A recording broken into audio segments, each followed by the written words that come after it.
এই ভিডিওটা যখন করা হচ্ছে তখন ভারতবর্ষের স্বরাষ্ট্রমন্ত্রী স্বয়ং পশ্চিমবঙ্গে এসে হাজির। কিন্তু এবারের তার আসাটা ঠিক ৮-১০ বারের মতো ছিল না। ছিল না কোনো স্বয়ম্বর, ছিল না কোনো মিডিয়া, ছিল না কোনো যৌগিক।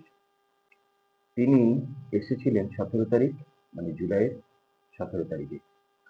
কিন্তু সেই ১৭ তারিখে তিনি সরাসরি কলকাতায় আসেননি। ভাবুন, পশ্চিমবঙ্গে ভারতের স্বরাষ্ট্রমন্ত্রী কিন্তু কলকাতায় আসেন, মানে পশ্চিমবঙ্গের রাজধানীতে আসেন। তিনি সরাসরি ল্যান্ড করেছিলেন কোথায়? বাগডোগরা এয়ারপোর্টে, শিলিগুড়ি। তো ভারতবর্ষের স্বরাষ্ট্রমন্ত্রী একটা স্টেটের, তাও একটা ডিস্ট্রিক্টে এসে সারা দিন কাটিয়েছেন। কিন্তু কেন? তিনি কোনো মিডিয়ার সাথে সাক্ষাৎ করেননি লাস্ট দুদিন।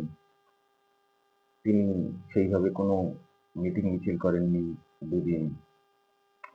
কারণটা কি? এই ভিডিওতে আমরা সেটা নিয়েই একটুখানি বোঝার চেষ্টা করব যে এবারের স্বরাষ্ট্রমন্ত্রীর আগমন পশ্চিমবাংলায় কেন এত গুরুত্বপূর্ণ। আপনারা দেখছেন দ্য ডেলি টিউন, আর আমি অমিত। যদি আপনাদের বিশ্লেষণমূলক আলোচনা ভালো লাগে তাহলে চ্যানেলটা সাবস্ক্রাইব করবেন আর নোটিফিকেশন বাটনটা কিন্তু অন করে দেবেন। তাহলে আসুন সরাসরি এবার আলোচ্য বিষয়ে ঢুকে যাই। ১৭ তারিখ হঠাৎ করেই স্বরাষ্ট্রমন্ত্রী এসে নামলেন বাগডোগরা এয়ারপোর্টে। সেখান থেকে সোজা বিএসএফ ক্যাম্প। সেখানে সারাদিন ধরে প্রচুর মিটিং করেছেন আর্মি অফিসারদের সাথে,